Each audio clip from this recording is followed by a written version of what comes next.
Caucus Schmaucus. What's all the ruckus? What is a caucus and who came up with that word?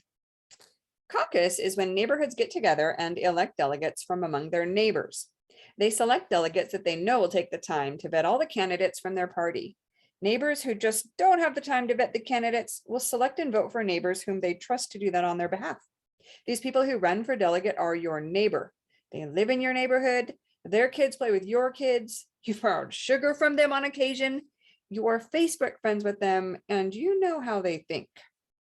These newly elected delegates will meet with the candidates via text, email, phone calls, lunch dates, office meetups, town halls, and neighborhood meet and greets. After a month or so, these delegates from each neighborhood attend a convention where the candidates come to meet the delegates one last time and try to win their confidence and ultimately their vote. Whichever candidate receives the most votes from delegates at convention will appear on the ballot in November for the general election. Every political party will go through the same process to choose their candidate to appear on the ballot in November for the general election. Every political party will have a caucus meeting, elect delegates who will then vet the candidates, attend party convention, and cast a vote for the candidate they feel represents their party and neighbors. This is how one candidate from every party gets their names on the ballot for the general election in November. In this process, there is a strong connection between neighbor and elected delegate. Indeed, you cannot escape them. They are your neighbor. There is also a strong connection between delegate and candidate. These candidates really want the vote of the delegates, so they make time for them. They share phone numbers, emails, and their time with the delegates.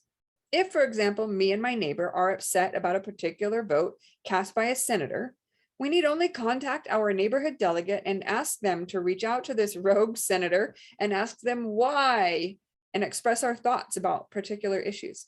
This senator will want to listen because next election, they will need that delegate's vote.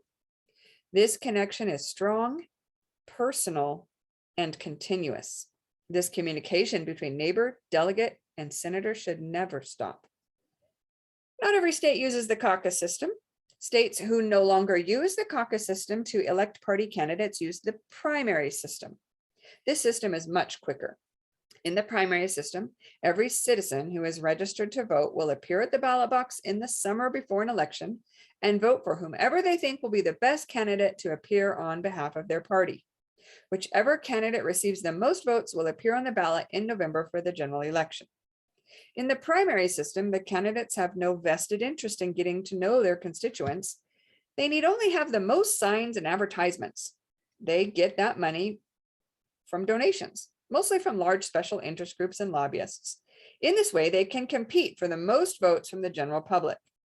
Constituents who cannot call them, text them, have lunch, meet and greets at all, they can, if they choose, look at the candidate's webpage and attend rallies where the candidate often repeats what they have on their webpage and besmirch other candidates.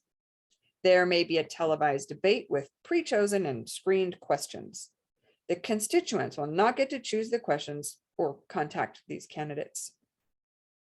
There are states that have chosen to implement a hybrid of the caucus and primary system. What this essentially does is make a mockery of the caucus meetings and convention. Since candidates don't really need to get to know their constituents, they can get their names on the ballot the same way they would in a primary system, with huge donations from special interest groups and lobbyists. So there you have it, the caucus system versus the primary system.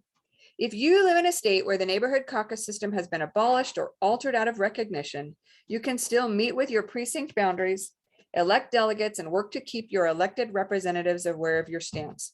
You can meet regularly to discuss elected officials' voting record and work to spread the word to your neighbors.